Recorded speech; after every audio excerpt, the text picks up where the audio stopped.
Welcome to your father's Oldsmobile. This is my numbers matching 1967 442. As you can see, it's in pristine shape as a storage unit. This project started in 1996. I've owned this car since 1988. It was a running driving vehicle, took it apart to fix a couple things, and this is where it currently sits. Why did it take so long? Well, like many people that have project vehicles in the past, start a family. My son's car took precedence. Where is my son's car?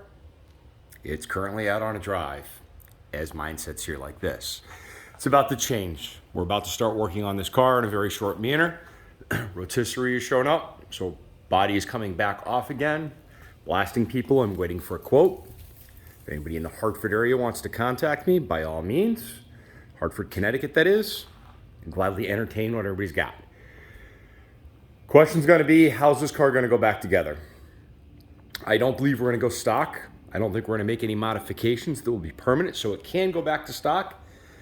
My son is going to repower his vehicle this winter, so I'm probably going to take his 468 cubic inch Olds, was a 455, obviously punched out, and drop that in this car so that the all original motor can stay here tucked away on a stand. I know some people are looking at that going, it's the wrong color. Well, we painted it autumn bronze from 1966 Olds. Why? Well, because I like the color. This car was Spanish red back in the day. It is probably going to go back to its actual color of antique pewter. So that is likely accounted for and taken care of in that regards. As far as suspension, probably going to upgrade it, probably going to drop it down a little bit, maybe coilovers all the way around. We'll see. We're going to make it drivable. It's originally a turbo 400 car. Again, probably going to change that, entertaining either a 5 or 6-speed manual. Just not sure which exact path I want to take because I'm not going to cut the floorboards of this car. As you can see, the body itself is actually in pretty good condition. So we'll see what happens with that. First thing that needs to happen is the shop that's filthy needs to get cleaned. Now there's also the idea, and my son will ridicule me for this, I would love to twin turbo this 330 Oldsmobile, low compression. I'd love to put a twin turbo setup on that car with fuel injection. And yes, this car is going to end up fuel injected as well. After having dealt with the fuel injection system that's on my son's car currently, it beats a carburetor. There's no two ways about it. So again, welcome to your father's Oldsmobile.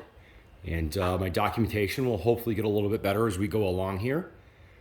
And we will update you. And again, just looking for ideas. So if anybody's got anything out there suspension-wise, who they think is better, whether it's a Detroit speed setup, UMI, ABC Performance, I don't know. There's a plethora of companies out there making suspension components. So we're going to look at how we change things up, how we go back together, and how we end up with it.